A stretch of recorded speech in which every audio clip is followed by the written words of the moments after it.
And it's also very much worth thinking about with regards to setting up your life in general. It's like,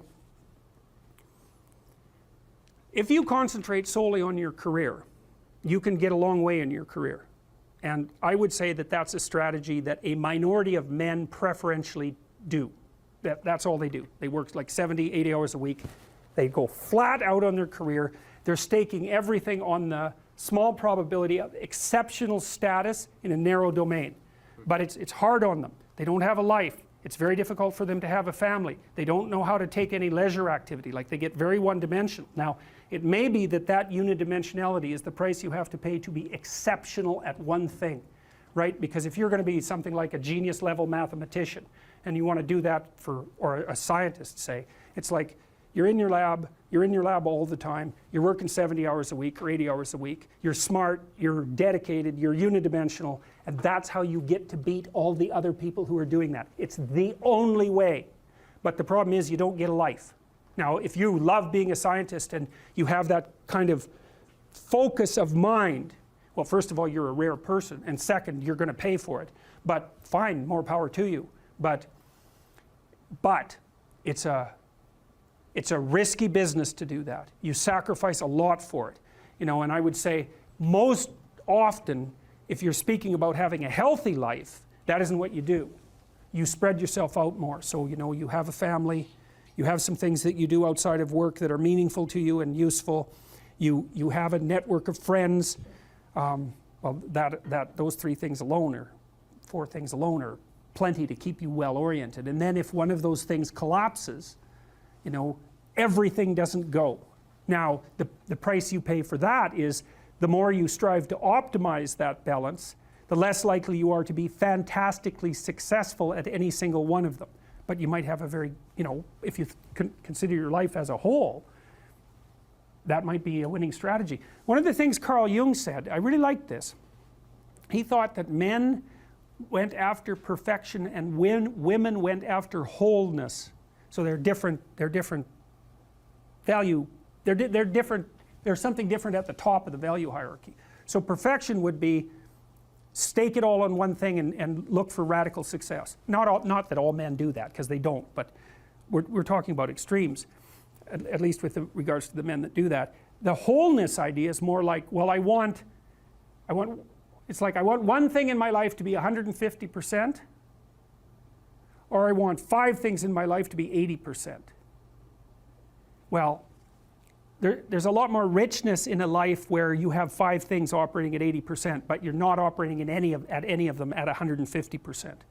So, and I really believe this because I've watched men and women go through their careers now for a long period of time, and one of the things that, there's lots of things that produce this, but one of the things that I've noticed is that mostly women in their 30s bail out of unidimensional careers. They won't do them. They won't put in the 80 hours a week that they would have to put in order to dominate that particular area. And it isn't, the reason that they won't do it is because they decide it's not worth it. And no wonder, because why would that be worth it? You have to ask yourself that. It's like, well, you want to be an outstanding scientist. It's like, okay, really, that's what you want, because that means that's what you do. Because you're competing with other people, you know, they're smart, they're hardworking, and if you want to be at the top, you have to be smarter and work harder than any of them. And working hard means working long hours. I mean, it also means working diligently, but in the final analysis, it's also an additive issue. If I'm smart and hardworking and I can crank out for 70 hours a week, and you do it for 30, it's like, in 2 years, I'm so far ahead of you, you will never ever catch up. So, anyways. And I think partly, maybe part of the reason too that women are oriented that way more than men, I think there's 2 reasons. One is socioeconomic status does not make women more attractive on the mating market, but it does make men more attractive. And the second is women's time frame is compressed, right? Because guys can always say, well, I'll have kids later, and they can say that till they're like 80. Whereas women, it's like, no way, man, you got to get it together by the time you're, let's say 40, but really probably by 35, but definitely by 40, because otherwise it ain't happening. And that's bloody dreadful. Like, the most unhappy people you ever see, no. No. One of the common routes to extreme unhappiness is to want children and not have them. I wouldn't recommend that. You know, you see couples who are in their 30s. One couple in 3 over the age of 30 has fertility problems. That's defined as inability to conceive after 1 year of trying. 1 in 3.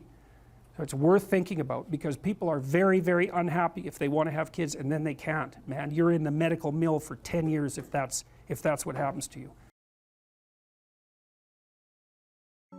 Make a damn schedule and stick to it. Okay, so what's the rule with the schedule? It's not a bloody prison. That's the first thing that people do wrong. They say, well, I don't like to follow a schedule.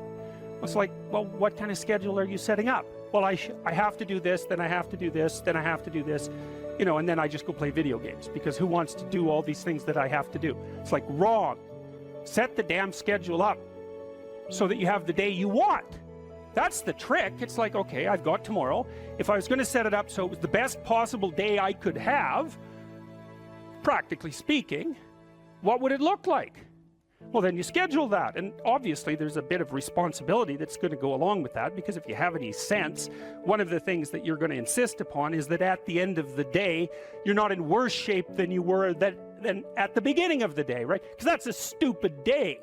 If you have a bunch of those in a row, you just dig, you know, you dig yourself a hole and then you bury yourself in it. It's like, sorry, that's just not a good strategy. It's a bad strategy. So maybe 20% of your day has to be responsibility and obligation, or maybe it's more than that, depending on how far behind you are. But even that, you can ask yourself, okay, well, I've got these responsibilities, I have to schedule the damn things in. What's the right ratio of responsibility to reward? And you can ask yourself that, just like you'd negotiate with someone who is working for you. It's like, okay, you got to work tomorrow.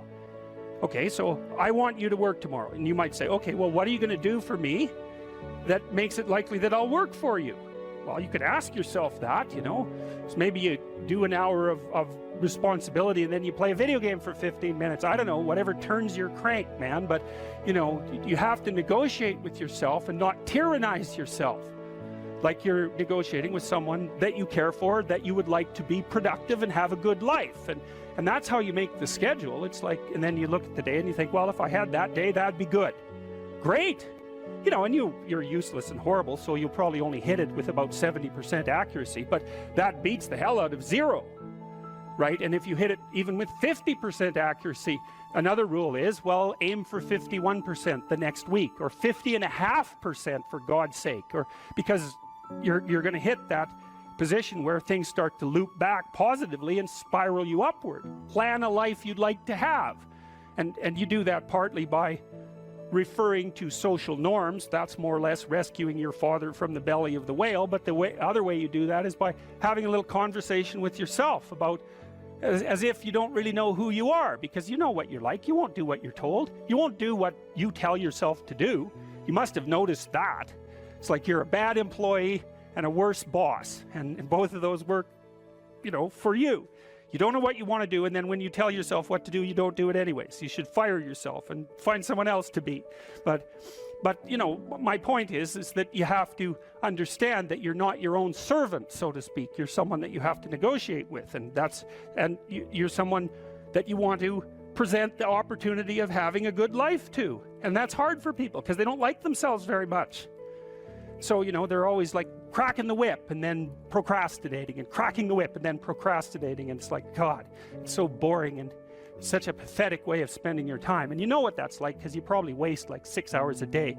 And I think we did an economic calculation about that a while back, right? Your time's probably worth $50 an hour, something like that. I mean, you're not getting paid that now, but you're young, and so this is investment time, and what you do now is going to multiply its effects in the future. So let's say it's $50 an hour, which is perfectly reasonable. So if you waste 6 hours a day, and you are, then you're wasting about $2,000 a week, or about $100,000 a year. So like, go ahead, but that's what it's costing you every hour. And you need to know what your damn time is worth.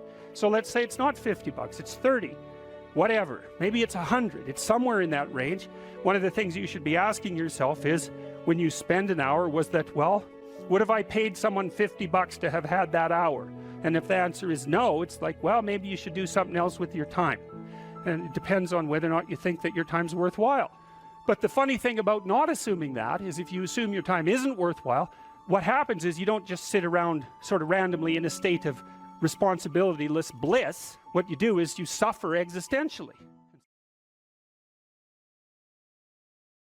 idea in Jungian psychology called the circumambulation. And Jung had this idea that you had a potential future self, which would be in potential everything that you could be, and that it manifests itself moment to moment in your present life by making you interested in things. And the things that you're interested in are the things that would guide you along the path that would lead you to maximal development. Now, it sounds like a metaphysical idea or a mystical idea even, but it's not. It's not. It's a really profoundly biological idea. The idea is something like, well, you're set up so that you're automatically interested in those things that would fully expand you as a well-adapted creature. Well, like, there's nothing radical about that idea. What else could possibly be the case? Unless there's something fundamentally flawed about you, that is what the situation would be. It's kind of interesting to think about how that would be manifest moment to moment, but the idea is something like, well, your interest is captured by those things that lead you down the path of development. Well, that better be the case. Okay, so that's fine. And so there's some utility in pursuing those things that you're interested in. That's the call to adventure, let's say. So, and the call to adventure takes you all sorts of places. Now, the problem with the call to adventure is, like, what the hell do you know? You might be interested in things that are kind of warped and bent. And often it's the case that when new parts of people manifest themselves and grip their interests, say, they do it very badly and shoddily. And so you stumble around like an idiot when you try to do something new.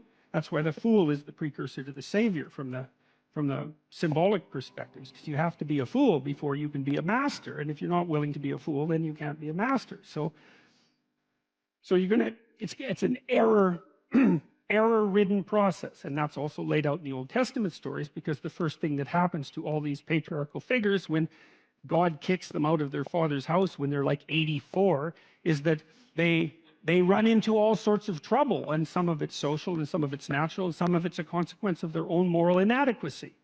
So they're fools. But the thing that's so interesting is that despite the fact that they're fools, they're still supposed to go on the adventure, and that they're capable of learning enough as a consequence of moving forward on the adventure so that they straighten themselves out across time.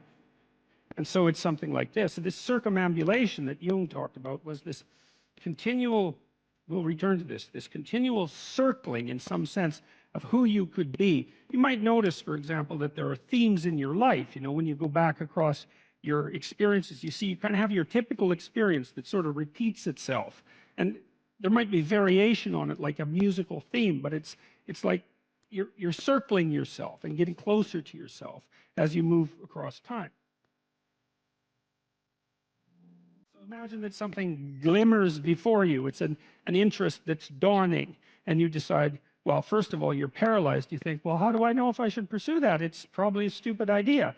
And the proper response to that is, you're right, it probably is a stupid idea, because almost all ideas are stupid.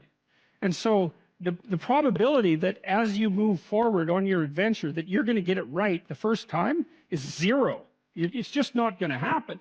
And so then you might think, well, maybe I'll just wait around until I get the right idea, and which people do, right? So they're like 40-year-old, 13-year-olds, which is not a good idea.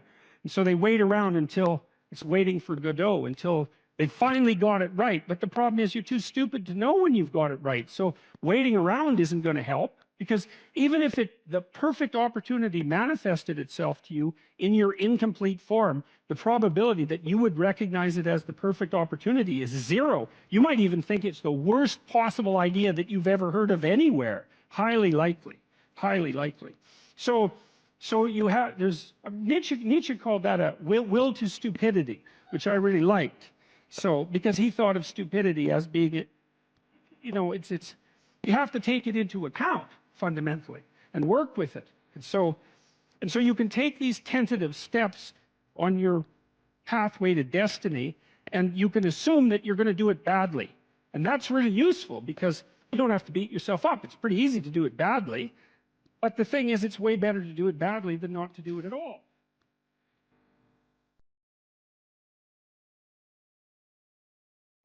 I wouldn't consider myself either naive or particularly optimistic person. I don't think I'm either of those. But this is actually an idea this is one of the only ideas that I've ever found that I really believe to be rock solid. I actually think that it's true. And it's very optimistic because it says you can use your sense of meaning to calibrate your progress through life. But there's rules. You have to aim at the highest possible good that you can conceive. Now, and that's subject to update, because what the hell do you know? But you start by aiming at the star you can see rather than the dimmer one that you can't yet perceive. And then you decide that you're going to do that honestly, right? That's a big decision. So the first decision, I think, in some sense, is a decision of love. You're going to decide that being is worthwhile and that you're going to work for its betterment. And that's a decision that's based on love. And the second decision is based on truth. Having made that decision, you're going to play a straight game. Having made those two decisions, I think that you can allow your sense of meaning to calibrate your pathway. And then what's so interesting is that you hit a state that's as close to paradisal as you're going to hit right away, because being engaged like that, it's better to be engaged in the solution of a complex problem than not to have a problem at all. And that's no different than saying it's better for there to be being than non-being, because being is a problem. And so if you want to have no problems, then you have no being. And you could say, well, being is so miserable that maybe that's the route we should take. And fair enough, but maybe you can have your cake and eat it too. You can have the damn problem. It can be a problem worth solving, and you can be so engaged in solving the problem that it justifies the fact that the problem exists. And then you get to have the problem and the solution at the same time, and maybe that's better than not having the problem at all. And I believe that, because one of the things I have seen, and I've seen this being so interesting when I've been lecturing to people, especially more recently, and this has also manifested itself on YouTube. I'm talking to people a lot about responsibility, and it's young men in particular that seem to be responding to that. And I think that's partly because I think that young women, in some sense, have their responsibility map already laid out for them. It's also less voluntary in some sense for women, because they have more complicated problems to solve in the first part of their life, right? Because they have to get the family problem solved. But whatever. I've been talking in a very delineated manner about responsibility, which is a strange thing to sell to people, but responsibility is what gives your life meaning. And so then you might say, well, then take on ultimate responsibility. And what happens? You have an ultimately meaningful life. And then you might say, well, if your life is ultimately meaningful, it doesn't matter if it's punctuated by tragedy or even predicated on tragedy. It's worth it. And I think that's true. And everything I've seen indicates to me that's true. Every time I get my clients to take on more responsibility, and it isn't an injunction. You're a bad person, you should take on responsibility. It has nothing to do with that. You can define the damn responsibility. It isn't something that someone else should impose on you. It's not a matter of doing what you should do in some abstract manner. It's not that. It's the choice of what game you're going to play. And you can play the game of the seeker, I would say, and if you play that game, then everyone wins. And it's the best game you can play. And so the answer, in some sense, to the tragedy of life, to the catastrophe of life, to the fall, is to adopt the responsibility of mortality that goes along with that, and to play that game maximally. And paradoxically, it's in the willingness to do that that the solution emerges. And I have done my best with every single thing I've talked to you guys about. I have done my best to do what Dostoevsky does in his novels, which is I make a proposition and then I spend months or years trying to figure out if I can take the bloody thing apart, if there's something wrong with it, because I want to find out. I want to hit it with a hammer and see if it breaks. And what I've been trying to do is to tell you all the things that I've gathered, let's say, or laid out or articulated or discovered over the last 30 years that I have not been able to break with the biggest hammer that I could take to them. And I guess that's the fundamental one, is that I believe that the idea that lurks in these images, derived from very different cultures, it's the same idea. Life is suffering. Right, indisputable. What do you do about that? You voluntarily accept it, and then strive to overcome the suffering that's a consequence of that. And you do that for you, and you do that in a way that makes it better for other people. And then that works. And one question might be, well, how well does it work? And the answer is, the only way that you can find out is by trying it. That's it. That's the existential element of it. The proof is to be derived by the incarnation of the attitude in your own life. No one can tell you how it will work for you. It's the thing that your destiny is to discover that. And you have to make the decisions to begin with. It's like, because you can't do this without commitment. You have to commit to it first. That's the act of faith that Kierkegaard was so insistent upon. You have to say, I'm going to act as if being is good. I'm going to act as if truth is the pathway to enlightenment. I'm going to act as if I should pursue the deepest meaning possible in my life. And there's reasons to do none of those. They're real reasons. So it's really a decision. But you can't find out what the consequence of the decision is unless you make the decision. I think the same thing happens when you get married, by the way. Is that if you think you might leave, you're not married. And then you think, well, the marriage didn't succeed. It's like, well, maybe you were never married. Because the rule is, you don't get to leave. And there's a reason for that rule. Now, I'm not saying that there aren't situations where there should be exceptions made for that. That's not the point. The point is that there's some games you don't get to play unless you're all in. And the other thing that's so interesting about being alive is that you're all in. No matter what you do, you're all in. This is going to kill you. So I think you might as well play the most magnificent game you can while you're waiting. Because do you have anything better to do? Really? Why not pick the best thing possible that you could do? Why not do that? Maybe you could justify your wretched existence to yourself that way. I think you could. That's what it looks like. You know, people find such meaning in the responsibilities they adopt. It stops making them ask questions about what life is for. If you have a newborn child, for example, like unless you're really in a bad way, psychotically depressed, or maybe your personality really needs some retooling, you stop thinking about anything but ensuring that that baby is doing well. And if someone comes along and asks you an existential question about your commitment to that, the right response is, why are you asking me such stupid questions when this is manifesting itself right in front of your eyes? Like, how blind can you be? That isn't a time for questions about the meaning of life. The answer is right in front of you. And if you can't see it, it's not because life has no meaning, it's because you're blind. I mean, that's what the image of the Virgin Mother and the child is all about. It's like, what's the answer to the meaning of life? Here's an answer. It's like, well, I'm going to criticize that. Well, go right ahead. You know, it's like what you're like a what do you call that? A termite gnawing on a temple. There's no utility in that sort of criticism. It's blindness. And it's the same thing with regards to the path of the hero. It's like it glistens in front of you and you can criticize it. It's like, fine. Put the cart before the horse and see how far you get. So I thought, to bring full closure to the class, I was trying to solve this terrible puzzle that confronted me and many other people about how it was that human beings got themselves in such a tangle about what they believed. Such a tangle that we were pointing the ultimate weapons of destruction at one another, which, by the way, we are still doing. And I thought, okay, well, I understand that. We need our belief systems. They orient us. And that means there will be conflict between belief systems, and that can be a catastrophe. And that's being played out everywhere, again, in very many ways. What's the solution to that? Well, one possibility is there's no solution. It's just mayhem all the way around. Could be the case. But it seemed to me, as I delved into it, that the proper solution to that was to live properly as an individual, because you're more powerful than you think. Way more powerful than you think. I mean, God only knows what you are in the final analysis.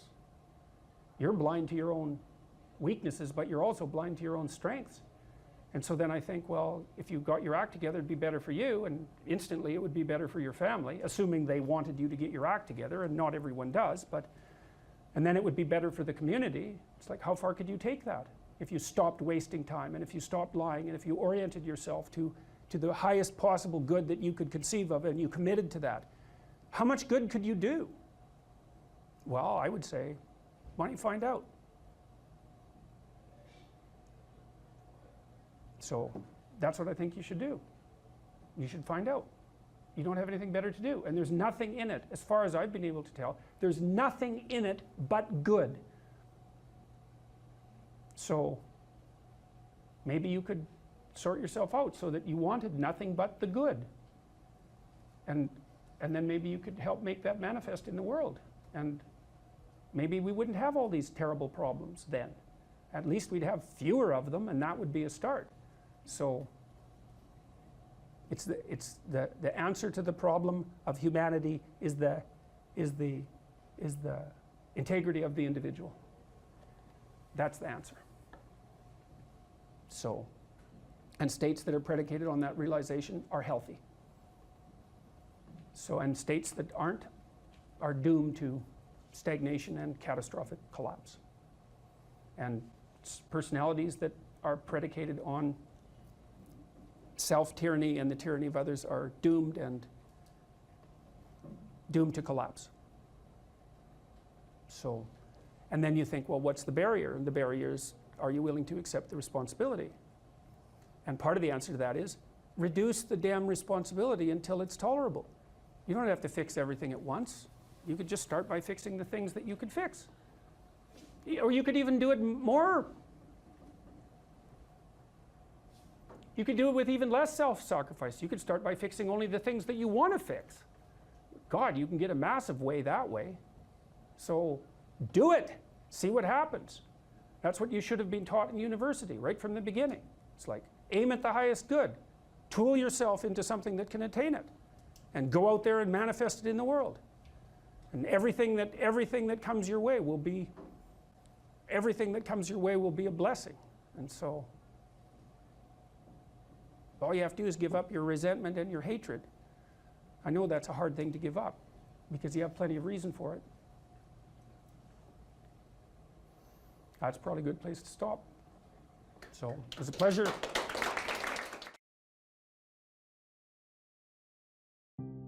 I don't know what the hell you should do with your life. I can help you figure it out, maybe. We can talk about it, but you are the person who has to decide if the things that you're aiming for, get you out of bed in the morning. And then you got to specify the transformation processes and start practicing them. And you have to understand that you're going to be bad at it, but it doesn't matter because bad's fine. Persistent is what you need to be.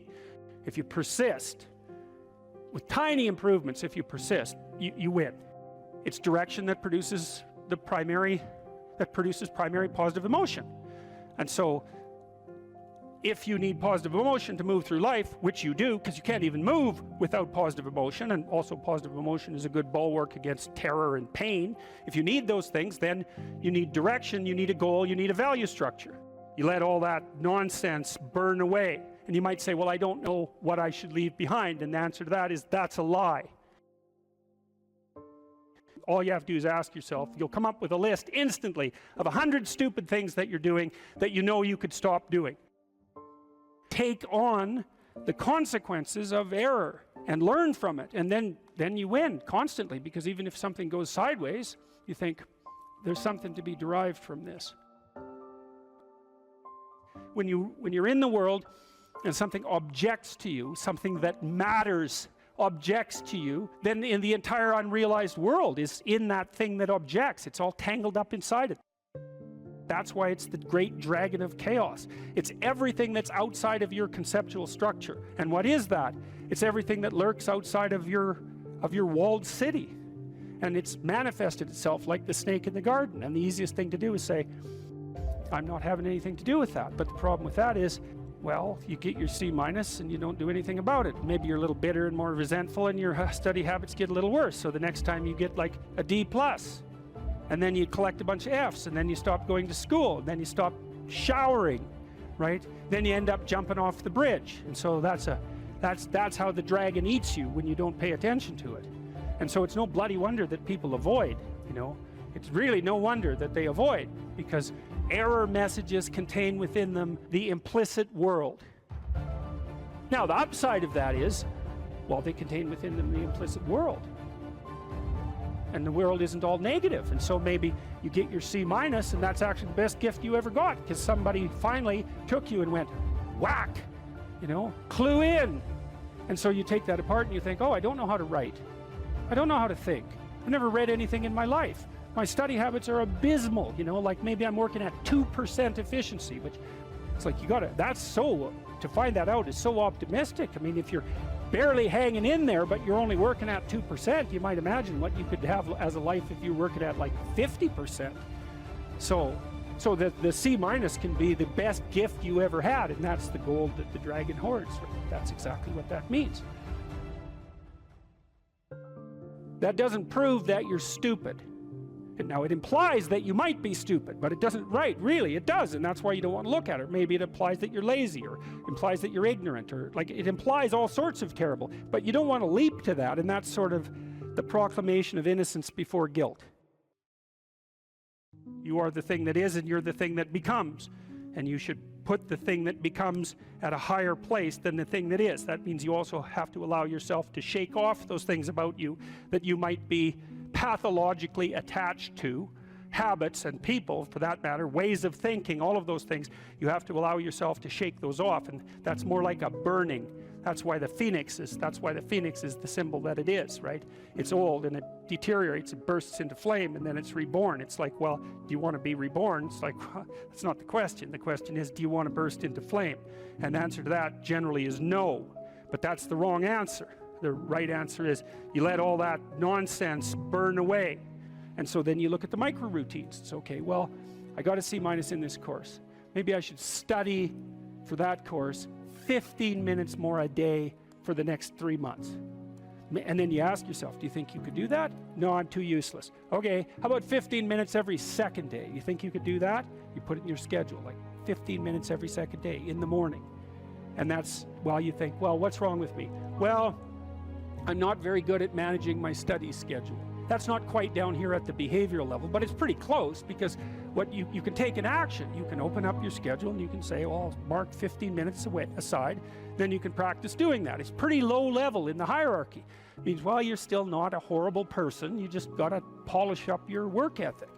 It's like, shut the hell up most of the time. But now and then you don't shut up because it's time to say something. You don't want to make unnecessary enemies, though. Well, you don't want to take yourself apart any more than is absolutely necessary.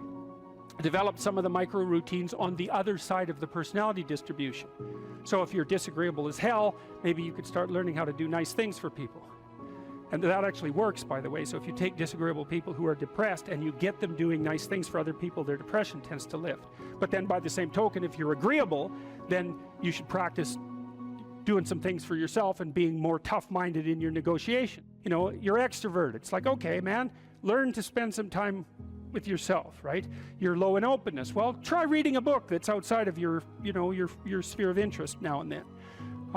If you're conscientious, well, you should probably learn how to relax occasionally, and so forth. So you can, I think partly what you're doing as you're developing your personality is not moving the mean much, the average, where you're located, but you're extending the standard deviation so that you're a bigger bag of tricks than you were before.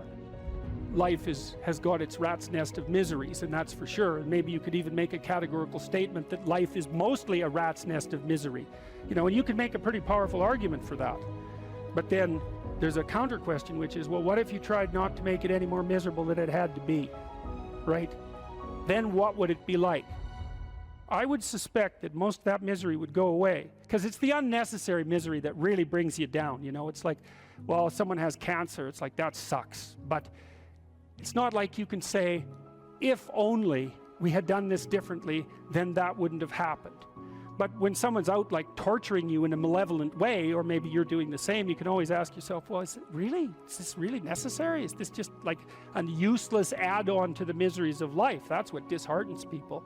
And so even in your own life, if you aren't suffering from self-imposed misery, and you're only suffering from inescapable misery, maybe you could handle that, and even maybe without becoming irredeemably corrupt. And so the goal would be, well, yeah, life is a rat's nest of miseries, and maybe it has no ultimate meaning. We could say that if we're feeling particularly pessimistic, but it still leaves one question open, which is, if you didn't do everything you could to make it worse, how good could you make it be? And the least answer is, well, it could be tragedy, but maybe not hell.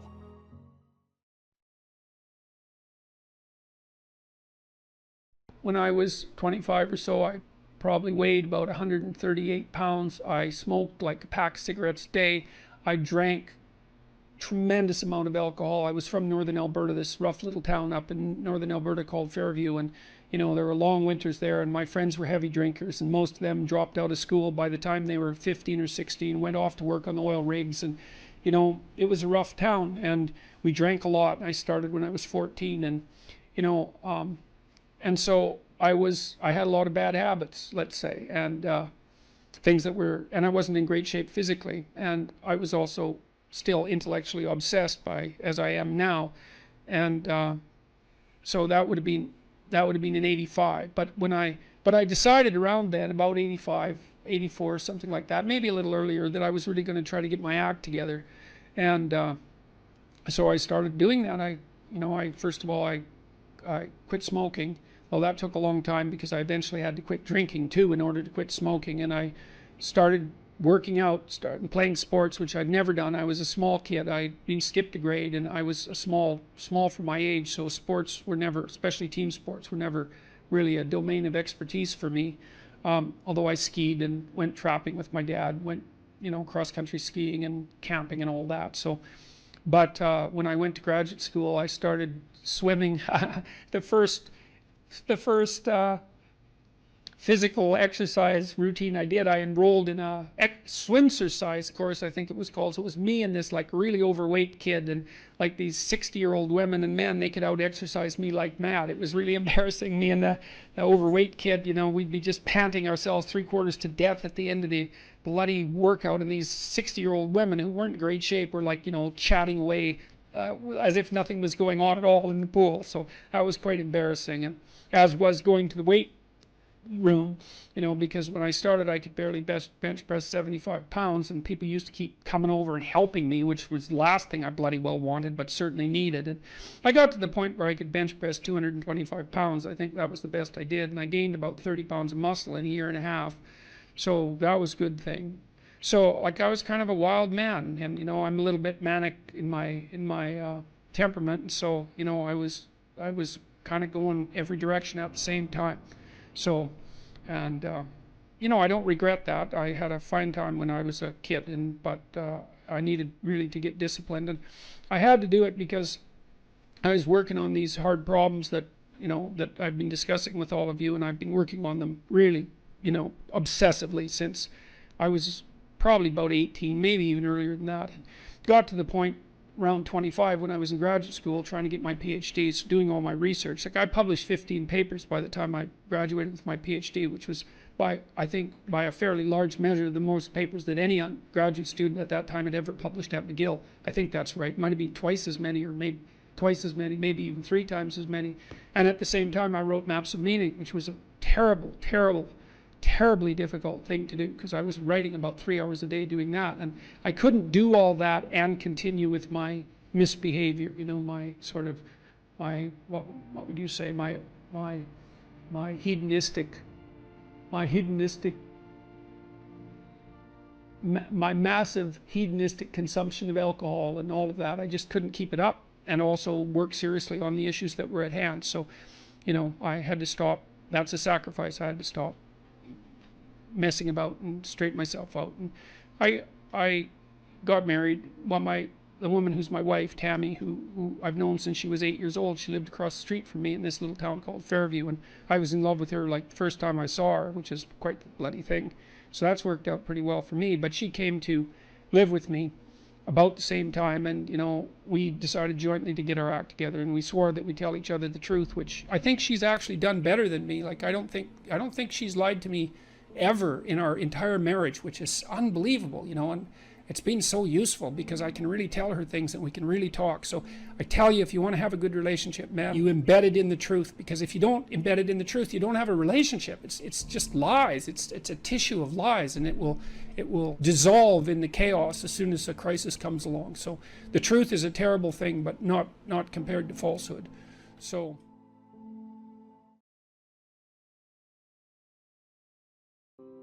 well, one of the things that I think can be really useful, and this is also a skill that will serve you well for the rest of your life, is to start using a schedule, like a Gmail calendar, and schedule in studying time, for example.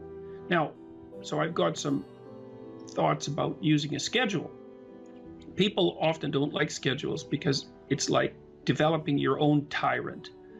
It's okay, well, here's a whole bunch of things I have to do tomorrow. That's my schedule, and I better stick with it, or I'm a bad person, I'm a failure. And that's not the right way to go about it, the scheduling. What you want to do with the schedule is design the day that you would like to have. Now, some of that's going to involve responsibilities that you have to live up to, or your life will get worse. Right? So, but I would say, if you're trying to start learning how to manage your school stress, is like schedule in 10 minutes of homework. Maybe before you go to school in the morning, if you can get up. You probably can't, because teenagers have a hard time getting up in the morning. But start with 10 minutes. See if you can train yourself to sit down for 10 minutes after dinner, some regular time, and do 10 minutes of homework. And that's it. Put that in there as a goal. And then maybe if you've done your 10 minutes of homework, you can schedule in, 15 minutes of playing a video game if you want, some sort of reward. But start figuring out how to organize your day so that you get to do the things that you want to do, and you do some of the things that you have to do in a manner that you think you could actually do, in a manner that would be sustainable across time. And that, like, the part of your brain that makes you anxious is really unhappy if you don't have a plan. And so one of the fastest ways to start to deal with too much negative emotion, too much stress-related negative emotion, is to make a plan and to make it concrete. And so I would say, and a schedule is an unbelievably useful way of doing that. And you think, in my mind, in your mind, why am I filling out this calendar for the week? Well, so I know what I'm doing, so that I'm not anxious, so that I'm doing things I want to do, so I have something to look forward to, and so that I'm doing things that I have to do, so that my life doesn't go spiral downhill and might make me more miserable and resentful and bitter. And so you can start to use a schedule as your friend, and that'll take a year of practice to get good at. So if it doesn't work well in the first week, don't give up. Just keep doing it until you get yourself disciplined and are able to stick more and more to your plans. And that will help you so much in your life, you just can't believe it. So what you want to do is chop up that overwhelming infinity into a set of manageable tasks. And you want to think, some of those tasks might be like, maybe you could put some order into your room. Or maybe you could make your room a little bit more beautiful. Or maybe you could think of one thing around the house that you could do that would actually be helpful. And you're doing that to improve your life. That's the point. You're not doing it because someone's shaking a stick at you and telling you that this is what you have to do if you're going to be a good person. That's not the point. And you also, with your schedule, you think, I'm going to design this schedule for someone I like. And that person that I'm designing the schedule for that I like is going to be me. And so it isn't the schedule of a slave master to a slave. It's a negotiated schedule that you arrange with yourself so that you can have a decent life. But it's a very powerful tool to have a calendar at your disposal. And if you can learn to use that young, just put a few things in it. Put in your classes, put in a few assignments, put in some things that you might want to do. Just start stupidly and badly, and you'll get good at it and assume you'll get good at it over about a year, and that'll change your life. Like if you learn to listen to people, if you decide that you're not going to say things that you know to be untrue, and if you learn how to schedule your time, your life will change for the better so much that you won't believe it, and that will keep happening more and more and more and more as you get older. So it's a great thing to start practicing if you could start practicing that when you're a teenager, and you get that under control by the time you're 18, you'll be absolutely deadly. You'll be so far ahead of other people who don't do any of that you won't believe it, and you'll just continue to accrue benefits as a consequence. Well, the thing is that, or one of the things is that you are going to be putting up with other people's problems and troubles for the rest of your life. And what you want to do is live your life in a manner that makes all of that tolerable. And so I would say, with the scheduling and with the attempt to speak honestly, and with the development of goals that are valuable to you, you're going to be occupied enough with your own life and see enough of the quality of that life so that you'll be able to actually be able to tolerate a fair bit of noise and stress coming at you from other directions. And I would also say that the more that you put yourself together in the manner that we've already discussed, the better other people will treat you, and the less unnecessary suffering and distress that you're going to encounter. And I would say, and I'll close with this, I would say to your viewers, don't underestimate the utility of getting your act together. Another thing you can do is, and this is like deciding that you're going to stop saying things that you know not to be true. The other thing is, you could decide to stop doing things that you notice make you weak. And it's a game that you're playing with yourself. It's like you're out with your friends, you do something maybe because you think it'll make you popular, and you notice that that makes you feel kind of subordinate and weak, and think, aha, I shouldn't do that again. I don't know exactly what it is that I did wrong, but it made me feel weak. It made me feel like I was coming apart at the seams. It's not the thing I should repeat. So you try to do things that make you stronger. You try to say things that make your speech more true and accurate. You try to aim at things that you think are worth attaining, and you get yourself disciplined and in order, and that will do. There's nothing else you can do in your life that will be of more benefit to you and to other people simultaneously. And if you could start that when you're a kid, man, I tell you, you'll be so far ahead. You'll be so far ahead by the time you're 18 or 19 that it'll be like you're in a different universe.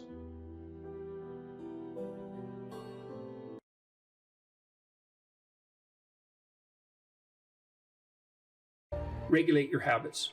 Try to get up at approximately the same time each morning. I would recommend that you get up approximately when other people get up. So that would be something in the neighborhood of 7:30 or 8 in the morning, perhaps earlier, perhaps a little bit later, but you want to stabilize that because your circadian rhythms operate more, fluidly, and your mood is likely to be regulated better if there's islands of stability in your daily routines.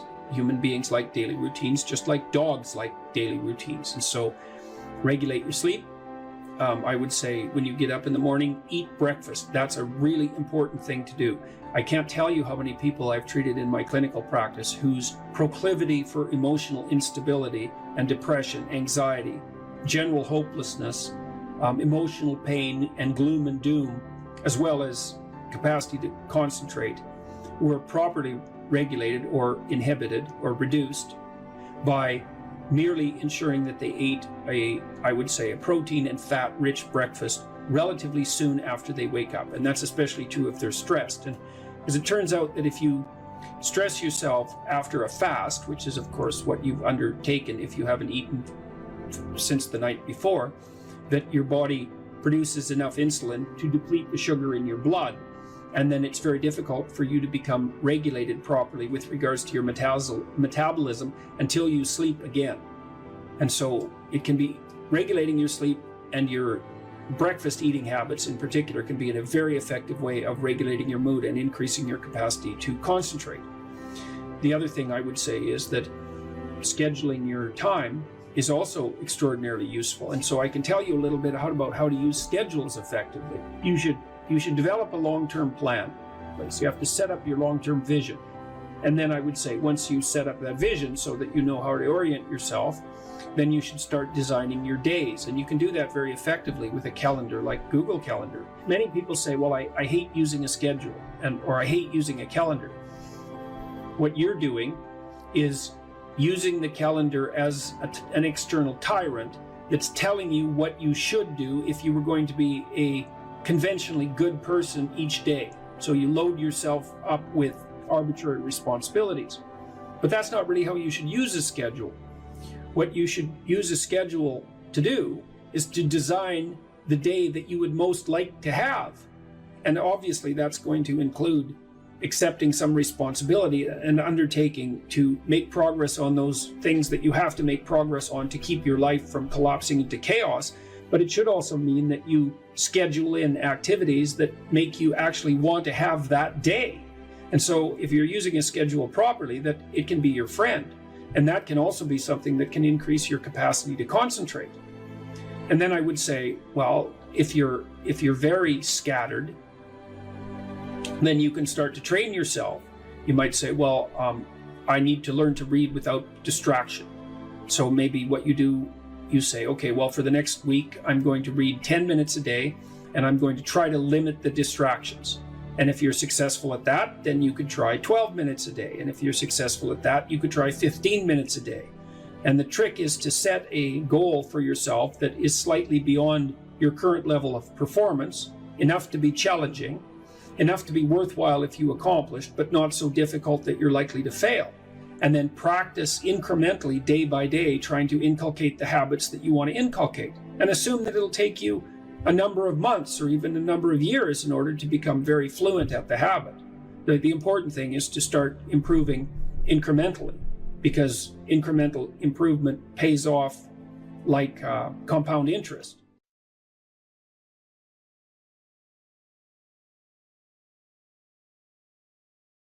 So imagine you have a goal in mind. You want to get to work in the morning. I used to ask my students a question like this, is like, what? Maybe they're going to write an essay. Why are you writing the essay?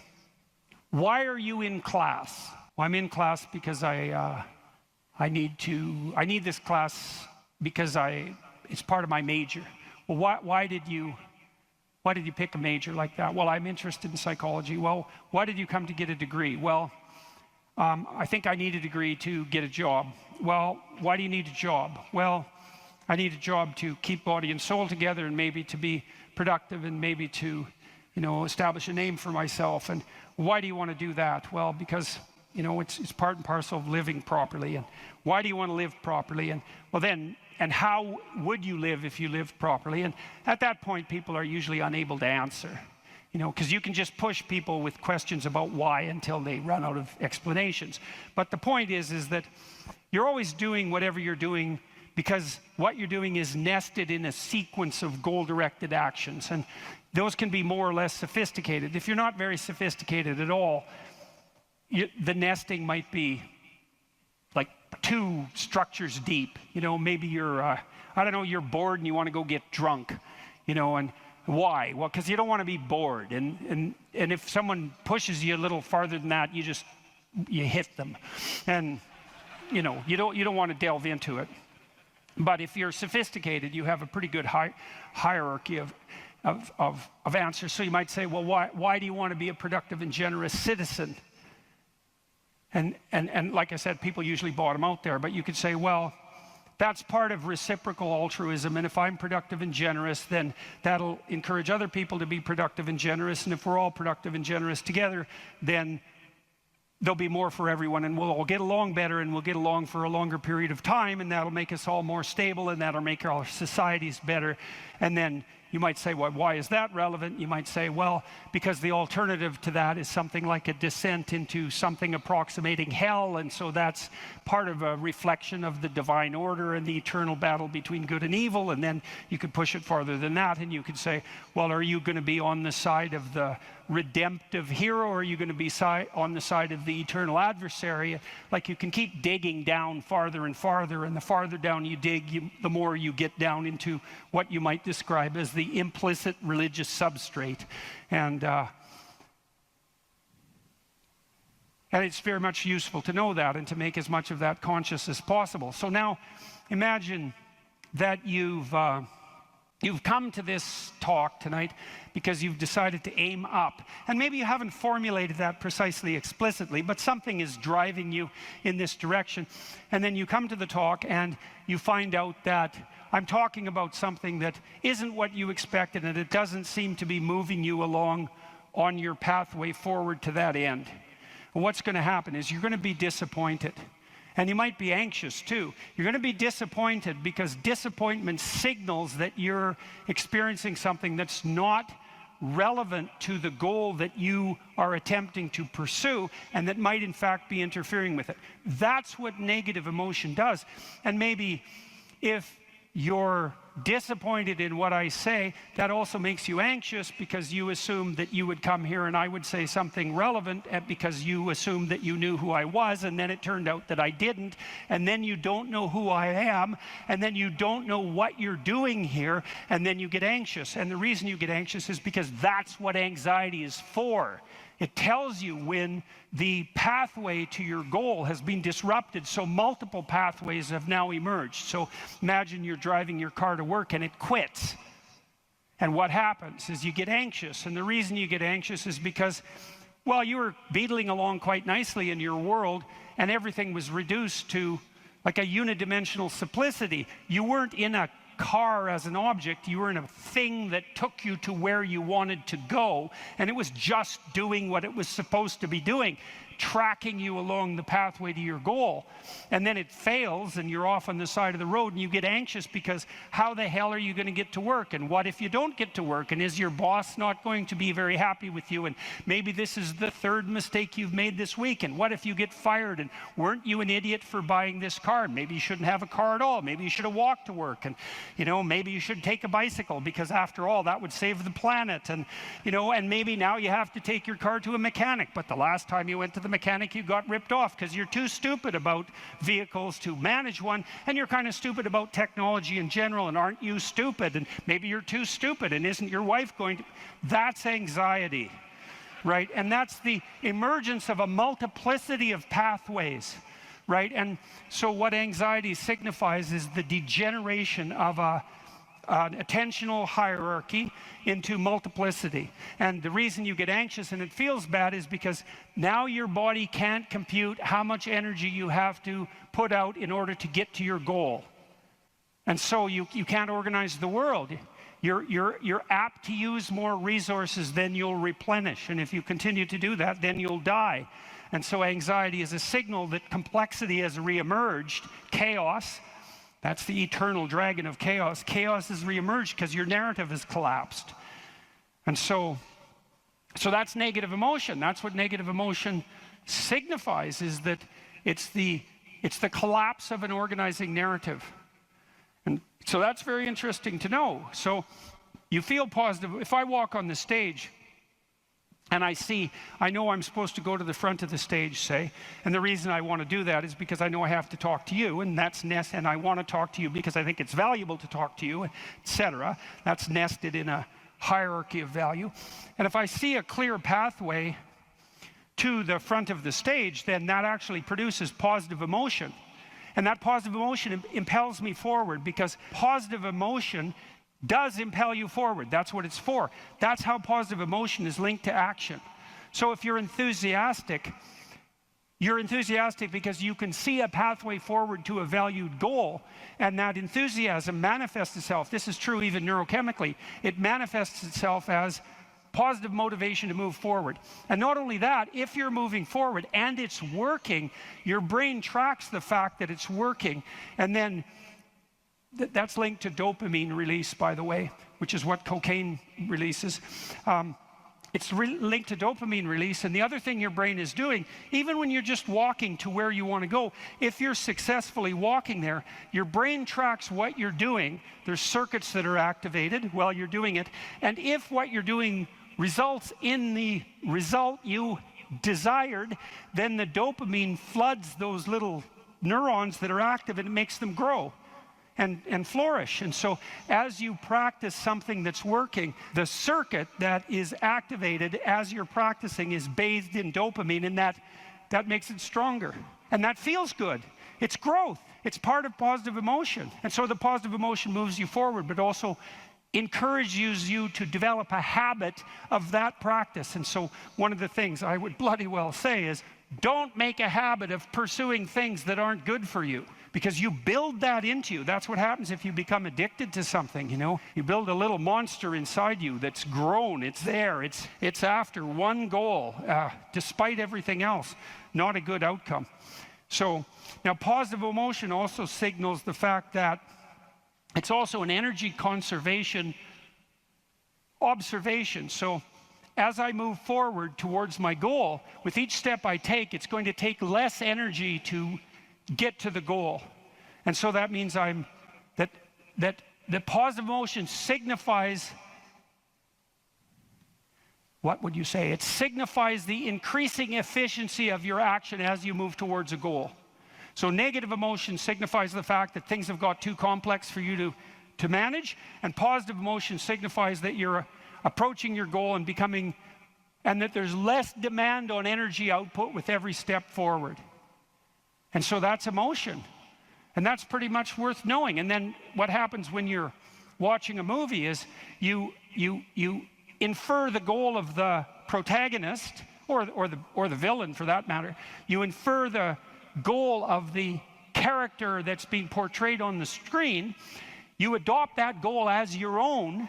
Then you play out the emotions in your own body, which mimics the structure what would you call the character that's being portrayed on the screen, and you live that all out inside you. And that's also how you understand other people, right? You don't listen to someone and then figure out what they're saying and then infer what they're thinking. That isn't how it works. What you do is you listen to someone till you figure out what they're up to.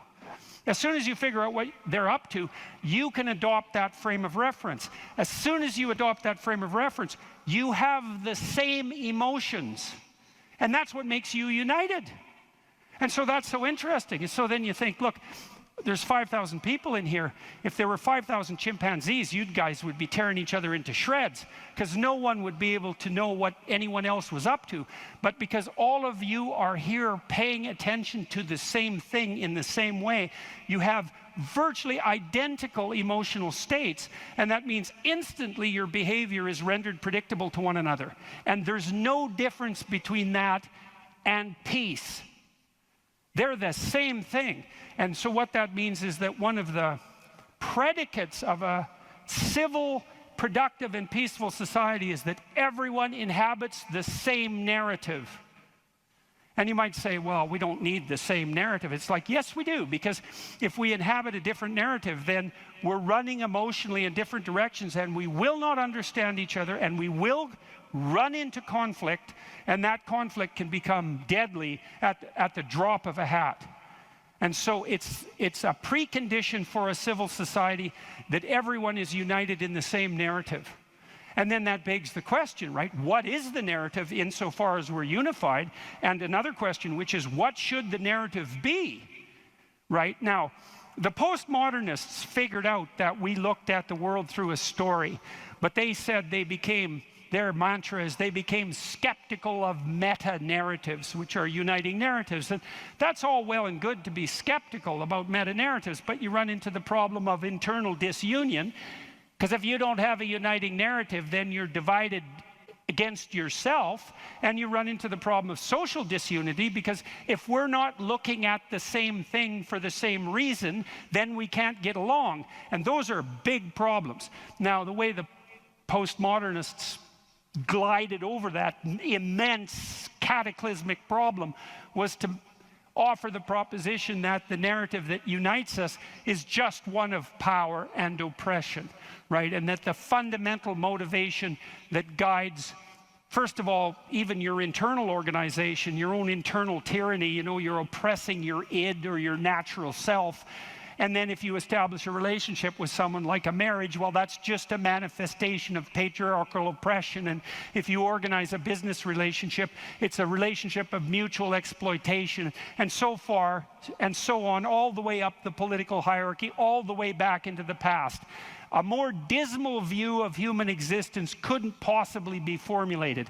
And I always think about it as a kind of implicit confession. It's like, so you think the world's all run by power, do you?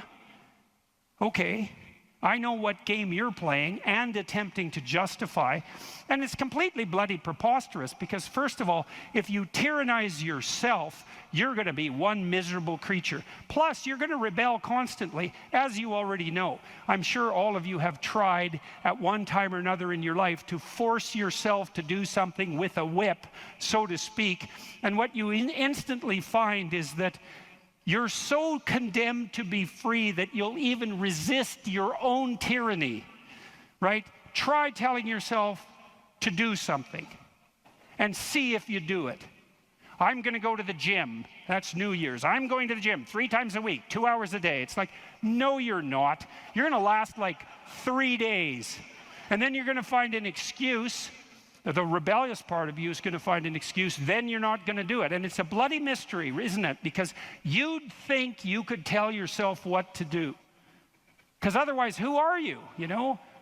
You're the part that told yourself what to do, but you don't listen, so what the hell's that part? That's you, that's for sure. So you can't even tyrannize yourself with any efficiency. And then if you're married, men, you're married, try tyrannizing your wife and see how well that works. And like it might work for 10 minutes, but she's not as big as you, but she's a lot sneakier. And you have to wake up with her tomorrow morning. And so even if you do win the fight, which you won't, she's going to bloody well take it out on you the next day, and no wonder. And so you're bound in that relationship by the necessity of continual iterative interactions, right? And they have to be moderately peaceful, or you're going to tear each other into shreds. And if it's constant conflict, you're both going to just exhaust yourself and die. So how the hell is that going to work? So it has to be at least mutually reinforcing. And maybe if you really got it together well, you could interact with each other in a way that improved your interactions across time. And maybe you're wise enough so that if you were on that track, the way you would experience that in the moment would be as exactly the kind of relationship you'd want to have with someone. And that would be something like the spirit of play and romantic love. And that would be the manifestation of an instinct that orients you across time properly in a relationship in the moment. And that's such a wonderful thing to know, right? That instinct for play and romantic love might be the voice of the wisest instinct you have, the deepest orientation to meaning that you have. You know, because there's nothing more delightful in a marriage or in a family, if you have children, than to be able to engage in something like voluntary play. And you know, if you could have the world set up the way you would want it to, if you had any sense, wouldn't it be something if mostly what you did was something akin to play? And that's equivalent. Christ in the Gospel says, know that unless you become like a little child, you'll never enter the kingdom of heaven. And what does that mean? It means to rediscover that intense immersion in life and that capacity for play that characterized us all as children that we can't maintain because we have to mature, but that we could rediscover as adults if we were sufficiently wise and careful. And then, you know, if you have friends, it's like, well, you tyrannize your friends? Well, then you don't have friends. You're just a bully with henchmen. And as soon as you stumble, they're going to stab you in the back because you surrounded yourself with craven psychopaths. They're just going to wait for the moment to take you out. That's not a friendship, obviously. And if you're running a business, and those of you who've run businesses who have a clue know this is true, it's like, what happens if you rip off your customers? Well, you can get away with it once or twice, but word gets around in no time flat, and then you're just done and bitter and resentful because your idiot machinations didn't work. But if you engage in fair trade and you're reliable and you deliver what you promised and you're half decently good to your employees and the people that you work for, then they're going to be pleased with you, and they're going to come back and they're going to talk to their friends about how well you did, and you're going to flourish. And none of that's arbitrary. You know, that's all guided by the manifestation of a certain form of attentional priority, right? You go to your customer's house, maybe you're a plumber, and the first thing you do is you listen to their damn problem. And so at least you have enough sense to engage in dialogos, right? You actually want to hear what the problem is, and then you actually want to solve it. And if you do that with some diligence, they're going to be pleased with you because they don't want sewage all over the rug. And so your interests are aligned, and if you offer what you promise, then you're going to evoke positive emotion in them and quell their anxiety, and that's exactly the service that you're offering. And so that means you're acting out the proper story. You're productive and generous and honest, and there's nothing arbitrary about that as a ethos that unites you internally and that also makes it possible for you to exist in a peaceful and productive society.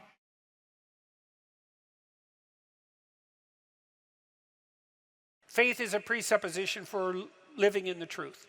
And then you might ask yourself another question, which is, well, why bother living in the truth? Well, one answer would be so that reality doesn't rise up and smite you repeatedly, which it will. if you're deceptive. So that's one answer, but here's another answer, and this is a better answer. People ask themselves all the time, what's the purpose of life? And there's a variety of answers to that. There's no purpose. We're just atoms on a dust mote at the edge of a rather reprehensible corner of the cosmos, and we exist for a moment and we're out, and that's that. Or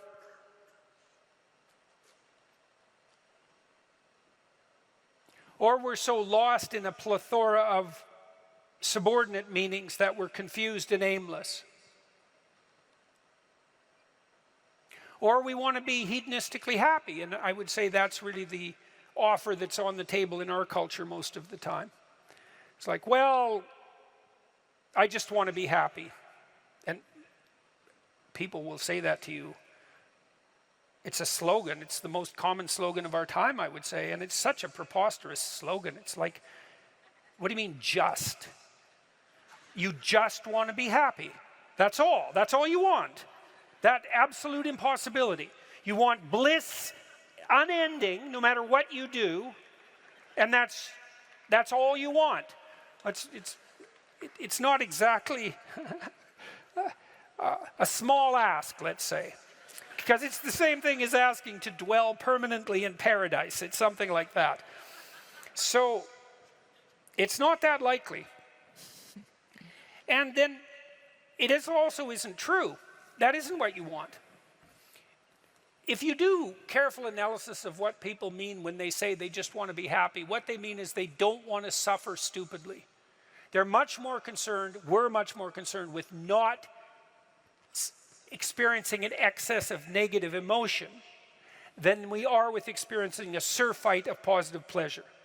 So first of all, we don't mean we just want to be happy. We mean, please don't make us too miserable. And fair enough, that's reasonable. But then even on the happiness front, even on the absence of misery front, that's not true. One of the things Dostoevsky pointed out in Notes from Underground, which is so bloody brilliant, he was criticizing the idea of materialist utopia. He said something like, well, imagine we made our materialist utopian dreams come true, and everybody had enough to eat all the cakes they wanted and enough to drink and nothing to do, he said, but busy themselves with the continuation of the species. And we were so pleased that we emitted nothing but bubbles of bliss. He said, human beings were so damn ungrateful that the first thing we do is take a stick and smash up all that comfortable prosperity just so that something unexpected and provocative could happen. And that's very smart. You know, that's hearkening in some sense back to the story of the Garden of Eden and the proclivity of human beings to eat the forbidden fruit. It's like it isn't obvious at all that we want happiness. It isn't even obvious that we want absence of misery. What's really obvious is that we want an adventure, right? We want an adventure that's so compelling that it makes the misery of life not just justifiable, but worthwhile.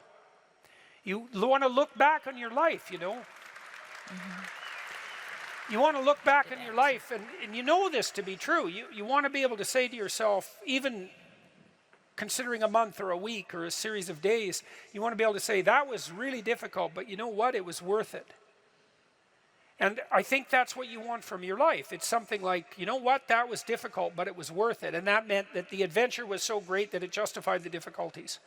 And so then the question is, and here's the question, where do you find the great adventure of your life?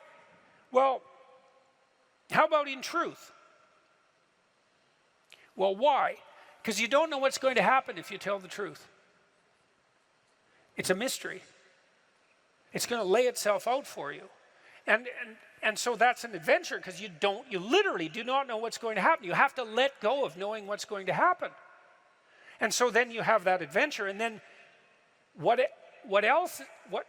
is also the case is that it's you that's having the adventure, right? Because if what you're doing is living in truth, that's you, that truth is you. And so that means that whatever happens when you tell the truth is your adventure. And then you think, well, I'm using deception. It's like, well, maybe you are, but maybe deception is using you. And then maybe it's the spirit of deception that's having the adventure of your life. And then you might ask yourself, well, why are you so miserable and unhappy? And the answer would be, well, the spirit of deception is having the adventure of your life. You're not even there. Because if you're not living in truth, you're not there. Obviously, what's there is the spirit of deception. And you might think that's your deception, but I would be very careful about thinking that, because there have been centuries of meditation on the nature of the spirit of deception. And the answer isn't that the spirit of deception is you. The answer is that the spirit of deception is something that possesses you and convinces you that it's you. And that's not something you want to fall into the clutches of. So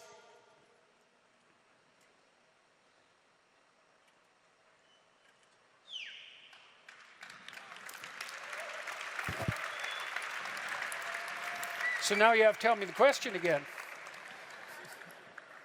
I'm certain you answered it. This was about teenagers. Oh, yes, yes. Well,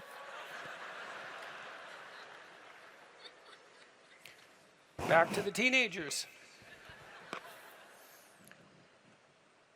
Do you not want to go to college, or are you just lying about being lazy?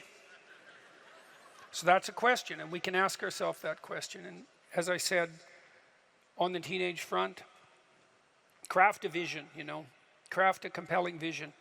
That's really what we are as human beings, is we're visionaries. That's how we confront the horizon of the future. We meet the horizon of the future by crafting a compelling vision. And your vision might not involve a college education, but it should be a vision that makes you think, if I could make that come true, it would justify the trouble that it would take to manage it. And I think that's the right attitude to take towards your life. And we're all going to have our crosses to bear in the most fundamental manner. We all have to deal with the catastrophe of mortality. And I think we all have to deal with the reality of hell. And you can think about that religiously or not. Political hell will do for hell as far as I'm concerned. We certainly saw no shortage of evidence for that in the 20th century. And we all have to contend with that, right? The reality of mortality and the reality of hell. And then we all have to contend with the fact that we have to develop a vision for our life that is so compelling that it justifies those bitter realities. And that's really the nature of the religious enterprise. And that's something you can embark on and should embark on young. If you're trying to figure out who you are, it's figure out who you need to be in order to justify the catastrophe of your life. And then you think, well, that was difficult. Man, that's for sure. But it was worth it. So, thank you very much. It was very good of all you to come tonight. I appreciate your time and attention. Thank you, Tim. You're welcome. Yeah. Lovely to be here. That's so nice. Thank you.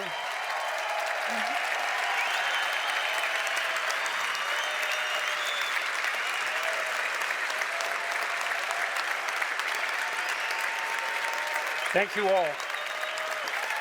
Yeah. Good night.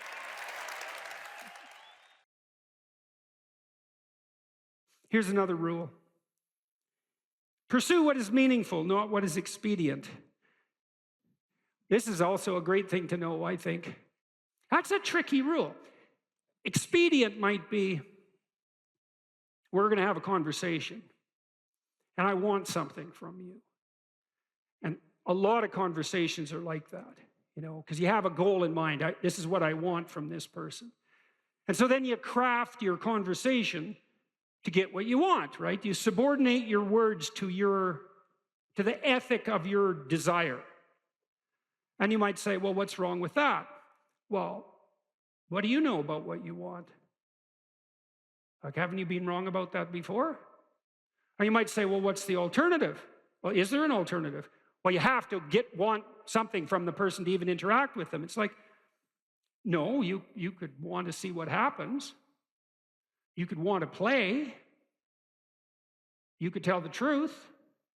That's an interesting thing to do, because you don't know what's going to happen if you tell the truth, that's for sure. You could let go of what you want and just say what you think. And you could presume, and this is an act of faith too, that the truth does set you free, and that the truth that's spoken properly makes out of possibility the order that is habitable and good. And then you could just tell the truth, and you could see what happens, and that would be an adventure. And that's better than expediency, partly because maybe you're wrong about what you want. And you know that because you're kind of narrow and maybe narrowly self-serving from time to time, and your purview of the world isn't as wide as it could be, and you're a bit bitter, so you tend to be that narrowly selfish because of that. And so you want something from a conversation, and you bend and twist it to get it. It's like, fine, but maybe you'll get something you don't want. Or worse, you'll get something that's positively bad for you. That happens a lot. And so part of the reason there's a deep moral injunction to tell the truth in a religious sense is because there's a hypothesis behind that, which is there isn't anything better that can happen to you than what will happen to you if you tell the truth. Now, that might be hidden from you because sometimes if you tell the truth, and I don't mean to blurt everything out carelessly, like this is a sophisticated thing to do. It's not careless. It doesn't mean just say any old thing that pops into your head. You have to be judicious with the truth. But the notion would be, if something emerges as a consequence of engaging truthfully, and it doesn't seem to be going your way, wait. There's more to the story to unfold, because how do you know if it goes your way or not? Over what time span are you calculating this? Because sometimes things can go pretty badly initially and then much better as they progress. And lots of times the truth has that effect, because you reveal something that's maybe disturbing or shocking even to yourself and to others, and it causes waves, especially if it's a deep truth, and that destabilizes everything. It's like, yeah, but maybe that's preferable to a false peace. You can't find out if it's true without doing it. You're not going to gather the evidence beforehand. So that's the true side of it. Meaning, pursue what's meaningful instead of what's expedient. It's another hint, like the spirit of play, about the pathway. The yin and yang symbol, the famous symbol, it's two serpents, one black, one white, head to tail. Inside the black serpent, there's a white dot, and inside the white serpent, there's a black dot. And the representation is something like the world of your experience is made up of chaos and order. And order is where you are when things are going according to what you want. And chaos is everything that can come in and disrupt that. And both of those can be positive and negative. Too much order, tyranny, right? Too much chaos, nihilistic uncertainty. Optimized balance. So let's think about what the optimized balance would mean. You have a structure of perception and conception that you inhabit. It's orderly, reasonably orderly. Orderly enough so that when you inhabit it, most of the time things are going the way you want them to go. But things change and shift, and you don't know everything you should know. So you can't just stay where you are with a good thing. You have to expand. And as you expand, you move out of the domain of order into the domain of chaos, or out of the domain of actuality into the domain of possibility. And then you might think, well, how do you know when you're doing that optimally? Well, one marker, as I said before, maybe that you do it in the spirit of play. But another is, and this is so much worth knowing, things get meaningful. People ask, does life have any meaning? It's like, why is anything worth doing if in 4 billion years the sun is going to envelop the earth? And the answer to that question is, that's a stupid question. And I can prove that in some sense. It's like, you're a mother and your baby's crying, and so you're going over there to do something about it. And someone comes along and says, why do you care if that baby's crying? In 4 billion years, the sun is going to envelop the earth. And what's the right response to that? It's something like, go away. Are you out of your mind? And the answer to that question is, yes, you are out of your mind. Of course you can find a time frame or a spatial frame of reference that makes everything you do pointless. You know, it's like, what is this going to matter in 20 trillion years? Well, it's like, the only proper response to that is that's not a wise time frame. Imagine you're in a concert, you know, listening to some great music, and it's got you, you know, and someone taps you on the shoulder, and you know, this is going to come to an end. And well, what's your response? Like, go away. And that's the right response to that voice in your head that does those things to you, which says, you know, you're engaged in something and a nihilistic thought comes out. Well, what's the point of this, given, you know, how unbearable the world is in the current political situation and the fact that we're inhabiting some ball of dust on the edge of some fringe part of the cosmos and that everything's dead and material. It's like, get thee behind me, Satan, right? Really. It's not a mark of wisdom.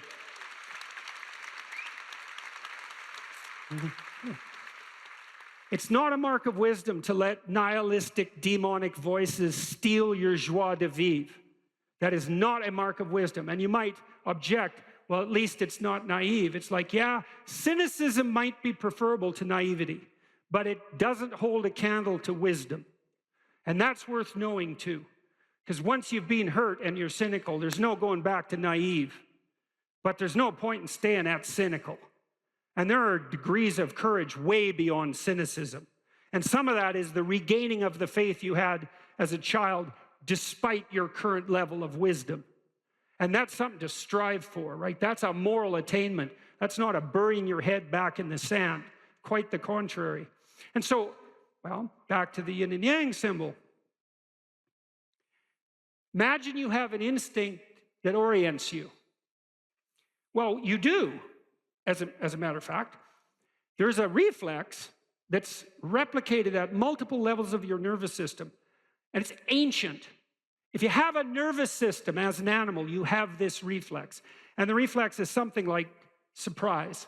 You know, if I walk across the stage and I hear a loud noise behind me, I might go like this, and that would be automatic because I'm gripped by unconscious systems. And what's happening is some chaos has emerged, and it stops me in my tracks because something unexpected happened. My current plan is incomplete. And then I'll turn and orient towards the place of the disturbance. And that's the beginning of exploratory behavior. And then I might run away, which might make me safe, or I might cautiously investigate, in which case I can find out what caused the disturbance, maybe rectify it, and maybe update my plan so that that sort of thing doesn't happen again. That's a better approach. It's funny that philosopher Kierkegaard, you don't usually hear a joke that starts like that, by the way. He wrote 150 years ago, and he was one of the first people who really wrote about anxiety. He was one of the first psychological philosophers. And he regarded himself as rather useless, all things considered. And he wrote a section in one of his books about all the industrialists that were operating in Europe at that time, trying in every possible way to make life easier and easier and more efficient and productive for everyone, which was definitely happening during the Victorian period, and Europe was rapidly transforming into an industrial powerhouse. And he said, someone as useless as him, with an orientation towards being a student who liked to sit and contemplate ideas and talk in cafes and smoke cigars and drink, could never do anything to make anything easier for anyone than everyone was already trying to make it. And so he thought that his task would be to make things more difficult for people, because there would come a time when what people wanted wasn't more ease, but more challenge and more difficulty. And that's really smart, you know, and it's witty and it's true. And one of the things that I've come to understand, I believe, is that, and Dostoevsky knew this too. He wrote about this in Notes from Underground. It's a great book, very short book, brilliant, absolutely brilliant, compelling, dark read. It's the confession of a miserable, resentful, like murderously genocidal bureaucrat who evaluates his own soul, I suppose, and confesses his sins. It's also a critique of the idea of utopia oriented towards security. And Dostoevsky, who was dealing with the set of ideas that are really tearing us apart culturally right now, this idea of a eventual utopia based on something like security and safety. Dostoevsky really objected to that back in this like 1860, a long time ago. He said, you know, the thing about people that you don't really understand is that, he said, fundamentally we're ungrateful and we can curse. That's what distinguished us from the animals, which I thought is pretty damn comical. But he said something very interesting. You know, he said, if you set up a utopia so that all people had to do was eat cakes and busy themselves with the continuation of the species, that, yeah, right, Russian humor, you know, that after a surfeit of that, after enough of that, which would happen quite quickly, people would just go mad just to break things, just so something unexpected and remarkable could happen, and that we're not built for security and safety, but for something, well, let's call it adventure, something like adventure. That's a good thing to know, you know, because you don't want to suffer unduly. That seems reasonable. And you might think, because of that, that really what you want is happiness. But then Solzhenitsyn, for example, he wrote about what happened in the Gulag Archipelago under Stalin and said, you know, if your goal is happiness, what are you going to do when the jackboots hammer down your door at 2 a.m. and haul you off to the prison camp, because you're not going to be happy there. And so, you know, happiness is a boat that's easily capsized and the waves are always there. And so if your philosophy is one of, say, impulsive happiness, same sort of thing Dostoevsky was pointing at, and Kierkegaard, then you're not prepared when all hell breaks loose. And all hell, it will absolutely 100% break through at some point in your life. And you're lucky if it won't be decades, you know, it'll certainly be some of it, and it might be a lot of it. And for some of you, it's going to be damn near the whole thing. And so if what floats your boat is happiness, you're going to be capsized by the first decent wave. And so then you might ask yourself, you know, what do you have instead of happiness that might be even more reliable? And I do think that adventure is more reliable than happiness. And in the Old Testament story of Abraham, founder of the Abrahamic faiths, and obviously what would you call it, a crucial figure in the development of world culture, Abraham is presented as a late bloomer, to say the least. He's like 83. People lived longer back then, at least so the story goes. And he had a very rich father by nomadic standards, and he could just sit around in the tent all day. And, you know, a doting mother and a rich father, he could just sit around in the tent all day and eat peeled grapes and busy himself with the continuation of the species. And but, you know, God appears to him and says, Get away, get out of your security, get out of your comfort. Leave your family, leave your community, leave your nation, go out into the world. And it's a very interesting story. It's very interesting to contemplate it from both a psychological and a religious perspective, because what God is presented as in that book, which is a crucial book as I said, for world culture, is God is presented as the manifestation of the Spirit that calls even the too secure and pampered to adventure. And then Abraham has a pretty rough time when he goes out and has his adventure. It's not all, you know, Skittles and roses from then on in. Quite the contrary. And he runs right away into like a conspiracy of elites to steal his wife. He runs into tyranny, runs into starvation. He encounters war. It's like he goes out in the world and he has the whole tragedy of his life, both on the social and political front and individually, you know. But the promise is the promise of adventure, and the implication is that if you have a sufficient adventure, then that cannot so much protect you from suffering, because perhaps that is impossible, but to justify it. And because you kind of know this in your own life. When you look at your life, you might look back on travails that you've undertaken, you know, and they've done end-of-life surveys with people and asked them what they regret. And, you know, people don't regret what they did that didn't work. They regret what they didn't do that could have worked. You know, they regret the chances they didn't take. And, you know, even if you do an evaluation of your biography, one of the things that you want to be able to say to yourself is something like, maybe there's nothing better you can say to yourself than this. You can think about this for yourself and see if it's true. That was extraordinarily difficult, but it was worth it. And, you know, it's not like you can have one of those without the other, because you can't imagine that you could have some confidence in what you've managed to accomplish, right? The kind of confidence that would instill you with a certain genuine sense of self-regard despite your fundamental inadequacy. To have that fundamental sense of self-regard that's grounded in something real, it has to be based in a narrative that approximates that was extremely difficult, but it was worth it. You have to have both of those. And so that's interesting, because one of the questions we always ask ourselves, this is the theodicy question, technically.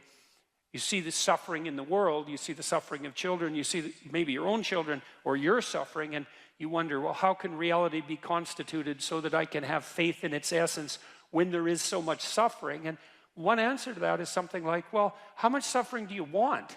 And you might think, none. It's like, yeah, I don't think so. I don't think that's right. At least you want something approximating optimized challenge. So you could say, at least you want to be pushed to your limit. And maybe you find the most exciting times in your life. In fact, you'll pay for this. You'll pay to have this experience, to be pushed to your limit. Not beyond it, or maybe even a bit beyond it, you know. And maybe not so far beyond it that you crumble and break and things fall apart. But, you know, could you be pushed to your limit optimally if there wasn't the possibility of falling apart and breaking? Like, that's an open question. How are you ever going to take something seriously if the consequences aren't actually serious? You know, and there's something delightful about dancing on the edge. That's why Hawaiians believed that surfing was sacred, you know, and it's because to surf you have to be on the edge, right? And the waves can come and take you out at any moment, but without the possibility of the waves rising to take you out, then you can't dance on the edge, and maybe that's exactly what you want to do, you know. And there's good evidence from the neuroscience literature that consciousness itself is something akin to dancing on the edge. So technically, when you're conscious, when you're awake, your brain is occupying a position between something. It's a position that's something like between chaos and order. And if your brain's maximally ordered, well, you're just bored, nothing is changing. And if you're chaotic, then it's anxiety and catastrophe. But you want to be positioned right between those two, and that's when your consciousness is optimized, you know. And when your consciousness is optimized, then you're deeply engaged in life, and everything seems alive and meaningful. And maybe that's the solution in some profound sense to the problem of suffering. It's that you optimize your interaction with chaos rather than being protected all the time from everything that could hurt you. And you kind of know this too if you have kids, because you don't want to keep your kids in an infantile state, and because when they're infants, pretty much what you do with them, say they're 6 months and younger, is you just keep them secure and safe, right? You just provide everything that you can for them. You have to do that because, well, what are they going to do? They just lay there fundamentally and squawk now and then. I mean, it's not like they're ambulatory. They can't go out and do things for themselves, and so it's up to you, and your goal is to keep them secure and safe. But once they start being able to move around, then increasingly it's sort of up to them. And if you have any sense as a parent, the psychoanalysts used to say, the good mother necessarily fails. And what did they mean by that? They meant, well, you know, if you're committed to your infant when you're a mother for the first 6 months, it's like it's all the kid, 100%, full self-sacrifice devoted towards the infant. That's the right attitude. But even by 9 months, child can crawl around quite a lot. They're developing something of an independent will.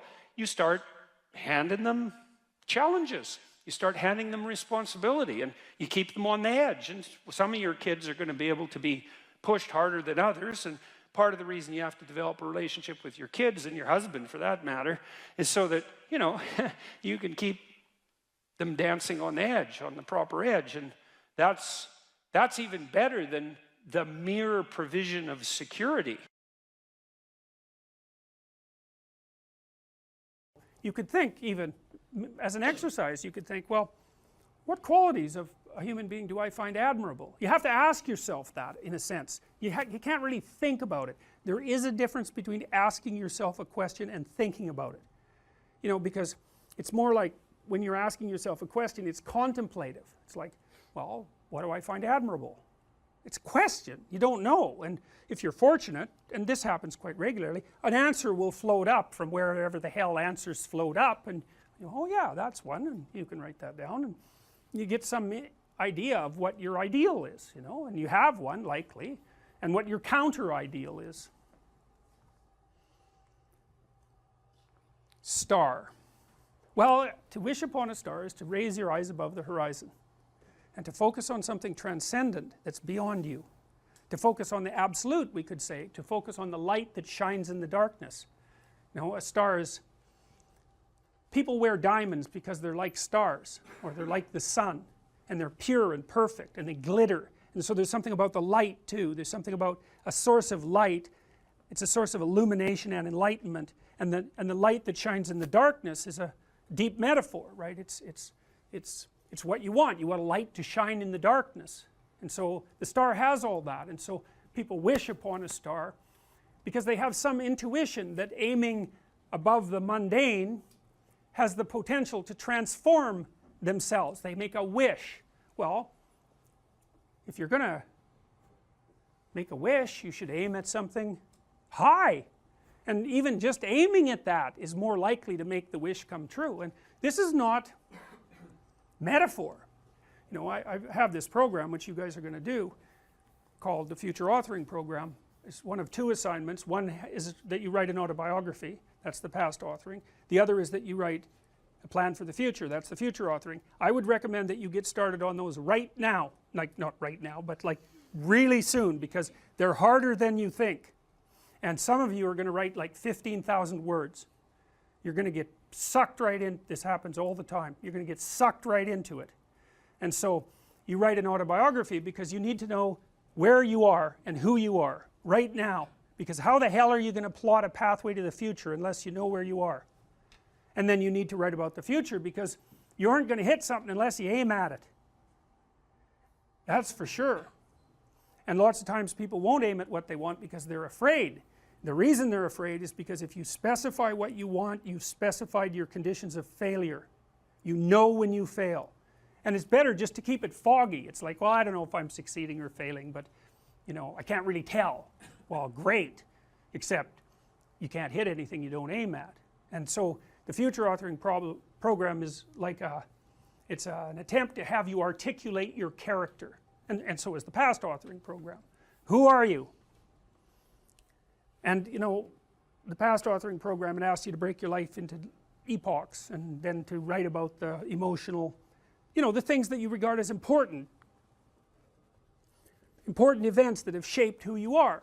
And you know, you may find that some of that writing makes you emotional. And I would say, if you have a memory that's more than 18 months old, roughly speaking, and when you bring it to mind, it has an emotional impact, especially a negative emotional impact. It's like part of your soul is stuck back there.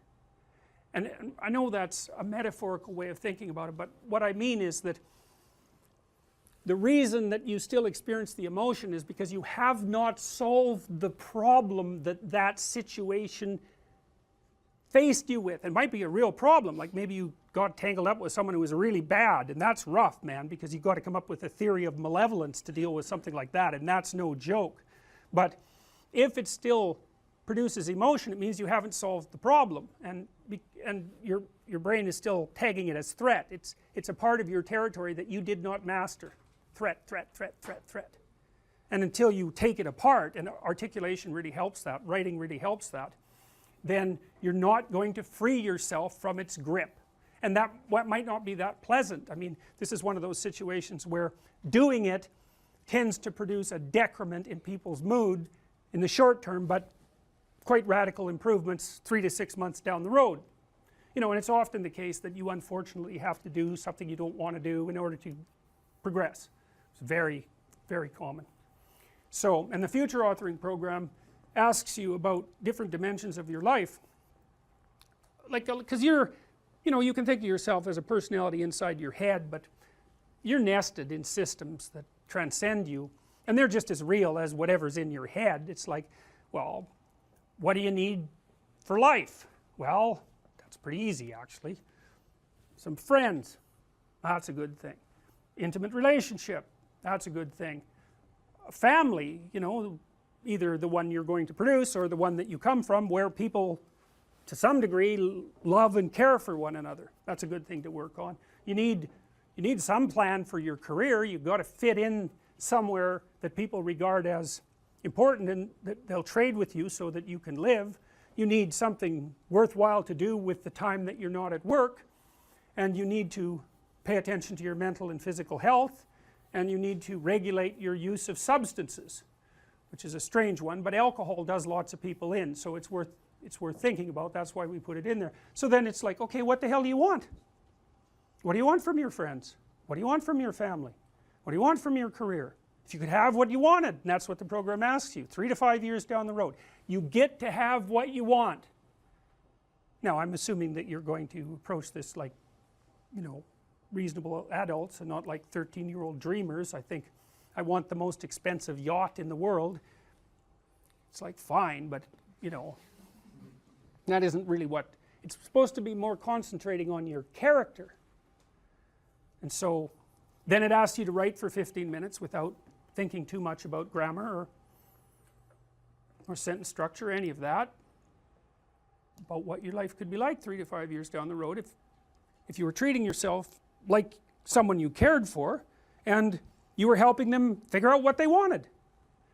And then it asks you to do the same thing in reverse, which is to think about the ways that you're radically insufficient and your faults. And everyone knows this, I think, you know, maybe not, but everyone has a sense of if they were going to degenerate, how they would do it. You know, some people would be an alcoholic, some people would be a street person. It's like there's some doom thing out there that's got your name on it if you're particularly incautious and, you know, don't and let things fall apart. So I want you to write about that. What do you not want to have happen in 3 to 5 years? And there's psychological reasons for this, eh? One is, if you have something to aim for, that's a source of positive emotion, because your positive emotion is mostly generated by evidence that you're moving towards something that you value. It's not generated so much by accomplishing something, because when you accomplish something, you're just left with the problem of whatever you're going to do next. So you graduate from university, it's like, you know, hooray, one day you're at the peak of your undergraduate university career, the next day you're unemployed and looking for a bad job at Starbucks. So, you know, well, you see what I mean. It's, you know, it's that, you know, one problem that you solve is replaced by another problem, and so the idea that you're going to be happy when you solve all your problems is like, haha, good luck with that theory. But you know, if you're aiming at something worthwhile and you really believe it's worthwhile and you've thought it through, you know, so that you're not weak, you've got your damn arguments mustered, then when you make progress even a little bit, you think, hey, that's all right, and you get a little kick, you get a little dopamine kick, and that's what you want, because that's where your positive emotion comes from. You can use cocaine if you want, but but you know, that tends to have relatively detrimental medium to long-term consequences, but it activates the same system. So you have to be aiming at something, and you should be aiming at something that's realistic, that you want, that you could get, you know, like not easily, because if it's easy, in some sense you've already got it. It's got to push you, that's part of the pleasure actually, because there's two things that you want to do when you're pursuing something that's important, and one of them is to get the thing that's important, but the other is to make yourself better at pursuing things, right? So you can get both of those at the same time. You're aiming at something and you're increasing your competence. It's like, that's a good deal, that's a good deal, and there's a lot of intrinsic meaning to be felt in that. And then the second half of the program, you write out a plan for how you're going to do it and how you're going to keep yourself on track, and you're going to write about why it would be good for you if you did this, and why it would be good for your family, and what possible benefits it would have to the community, you know, because you want to nail this thing down, and then you want to figure out what kind of obstacles are going to come up and how you might overcome them and how you might keep yourself on track and all of that. And we know, because we've actually done a lot of research on this particular program, that if university students do this, and this is more true if they're not too well oriented to begin with, if university students do this, they're about 25% less likely to drop out, which is a lot, and about their grade point average increases about 20%. So hooray for that, you know, because you never know when you develop an intervention if it's going to work. There's also evidence, but not from my lab, that doing such things improves your physical health. And I think the reason for that is that, you know, when you go over your autobiography and you scour out those negative places that you're sort of dragging along with you, it lowers your overall stress load, because your brain is kind of, I think it's calculating how dangerous the world is by attending to the ratio of successes to failures that you've had in your life, something like that. And so, you know, if there are holes in your map that you could still fall through, then your brain regards the territory still as a bit on the dangerous side, and then you're more prepared for emergency action, and that's hard on you. So you want to go back there and fix up those experiences. The degree to which the world of what matters is the most real is indeterminate, because it depends on how you define reality. If you define reality as that which exists in the objective world, then the world of what matters is not fundamental. But it's my observation that we act as if the world of what matters is more real than the world of matter. And I think, in some sense, the most compelling evidence for that, even to a skeptic, and it's a pessimistic form of evidence, but it suffices, sometimes pessimistic evidence is the most potent. The reality of pain is undeniable, and it's not amenable to rational argumentation. It announces its existence, and for a long time I think I thought in some real sense that there was no more fundamental reality than pain. And there's an ethical dimension to that too, because if you accept the reality of pain, there seems to come with it an impetus to eliminate unnecessary pain. And to some degree, we can understand that as the basis of the moral impulse, and maybe to eliminate the unnecessary pain of the innocent, like the unnecessary pain of children, for example. And so, well, we accept the existence of pain as something so real that we will almost instantaneously act on it. And I would say that's especially the case in the case, say, of infants. And so it isn't obvious what's real, because it depends in some sense on how you define the term. But my sense is that what people believe is most accurately reflected not in what they say or in the propositions about the world they lay out, but in how they act. And so, and that's also something subject to debate, but it's not a shallow argument to say that your belief is most deeply reflected in your action. In fact, I think in some sense it's the deepest of arguments. And you know perfectly well that you can say one thing and do another, and you also know that you regard people who do that as hypocrites, and you tend to regard what they do as a more profound pointer to what they believe than what they say. And so you'll call them on that too. And so that means that there are some meanings that we regard as inviolably real. Now, the reason I concentrated on pain is because it's pretty easy to destroy joy. You can do that with a rational critique, and we're quite good at that. And you can destroy faith, and you can destroy hope, and you can destroy enthusiasm, and you can often do that even with a casual word. But pain is much more resistant to that sort of rational dismissal. I thought over the years, thinking as much as I could about unjust pain, let's say, as a fundamental reality, wondering if there is anything more real than that. And then I would say, well, yes, there is. That which dispels pain is more real than pain. And that's because to dispel something, you have to be more powerful than that thing in some sense. And then you can ask yourself at all sorts of different levels of analysis, what's capable of dispelling pain? or at least, let's say, rendering pain acceptable, which is not perhaps as deep a solution or as desirable a solution, but is also not nothing. And I would say that many of the things we regard as cardinal virtues are virtues in fact, because if you have them on your side, you can in fact contend with and perhaps dispel or triumph over or transcend the inevitable pain and suffering of existence. And I think one of the fundamental purposes of education is to provide people with the peers and the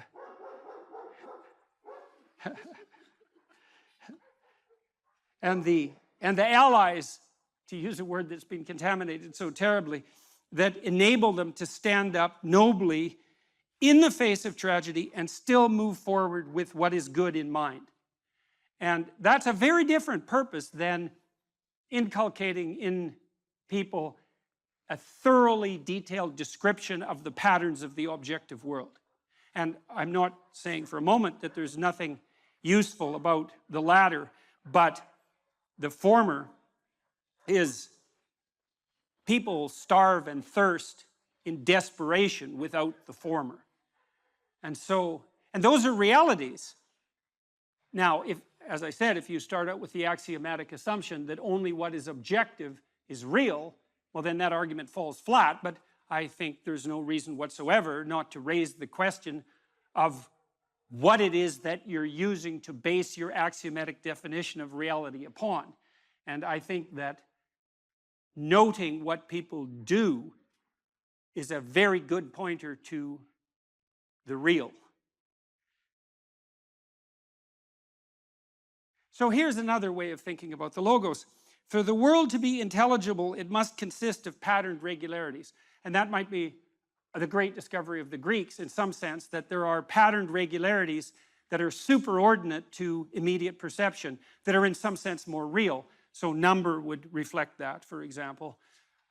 Are numbers more or less real than the things they represent? And you can make an argument both ways, because again, it depends on your definition of real, but it's a very difficult argument to make that they're less real. And partly that's because if you're a master of number, there's almost nothing that's beyond your grasp. So if the depth of your wisdom is reflected in the utility of your tools, then almost nothing makes you more powerful than to be a master of numbers.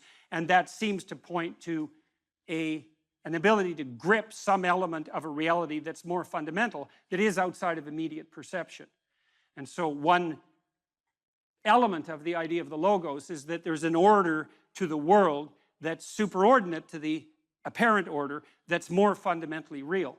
And that you can discover that order in contact with the world. And that's the microcosmic world in some sense, rather than the psychological world. And so that seems useful. And I would say these patterned regularities, they're of two types. There's patterned regularities of being, and an object is a patterned regularity of being. One of the things I came to understand as I studied the science of perception is that we don't see objects. We see patterns and we infer objects. And so the pattern recognition is more fundamental than the object recognition. It's also the case, by the way, that we don't just see patterns and infer objects. We see useful patterns and infer objects. And I don't mean as a second order inference, I mean as a direct perception. And so it's quite obvious. Sophisticated psychologists of perception have noted that in some real sense, the perception of the meaning of a phenomenon precedes the perception of the phenomena. And I really mean directly. And there's much of what you see, for example, is very much associated with what you can grip, because even your vision is tightly associated with the act of gripping, because what you need to see is what will give you a grip on the world. And you might say you see the thing and then determine how to grip it, but that's not how it works. Your retina, for example, which represents patterns in the world, propagates those patterns through your nervous system and manifests itself in such things as preparation for grip. And that's outside of conscious visual perception. And so you cannot make the case that what you do when you perceive is pull in objective sense data and then sort the world from that. The neurological investigations have rendered that presumption invalid. Not only that, there's another problem. Well, let's refer to, we'll do this in two parts. For the world to be intelligible, it must consist of patterned regularities, and they're regularities of being and becoming. Another issue is, when you encounter the world, do you see what's there? And the answer to that is, well, yes, but you also perceive what could be. And so I would say that what you perceive is an amalgam of the patterned regularities of both being and becoming. And you can think about this and make it intelligible. If you think about what happens when you wake up in the morning, you might ask yourself, well, what do you perceive when you wake up in the morning? And you open your eyes and you might say, well, I perceive my bedroom. And I suppose in some very trivial sense that's true, although generally your bedroom is so familiar that you don't need to perceive it. You've already automatized that perception, and it has almost zero functional utility. I suppose you have to perceive it well enough to wend your way through it when you step out of bed. But that isn't really what you perceive, not my experience, and I believe this is a very common experience, is that what you perceive when consciousness dawns in the morning is the horizon of possibility that's associated with the world in front of you. And so what you really see, as far as I can tell, is something directly akin to the chaos that God encounters as the Word, the Logos, at the beginning of time, which is there's pattern regularity of being. That's a solid object because it propagates itself across time in this three-dimensional form. But then there's a cloud of possibility around each object, which is what additional realities it can manifest depending on how you act in relationship to it. And that's not only true of simple objects, because simple objects can be many things. So a heavy drinking mug can also be a weapon, for example, which begs the question of what is that thing? It's a drinking glass and a weapon, and broken it's a knife. And many, many objects, if not all, have quite a wide cloud of possibility around them. And then the interactions between objects have a tremendously wide distribution of possibility. And that's the becoming that's implicit in the being. And I think that's actually what you confront when you wake up in the morning. Because generally what happens is that as consciousness dawns, and consciousness is an agent that contends with being and its potential transformations, you see arrayed in front of you a set of indeterminate possibilities which you could bring into being as a consequence of your imposition of vision with some degree of effort and energy. And what you do in some real sense is prioritize and rank order the importance of the possibilities that you contend with, maybe even before you get out of bed. And I would say, in some real sense, if you're not doing that, you're actually not living up to your possibility.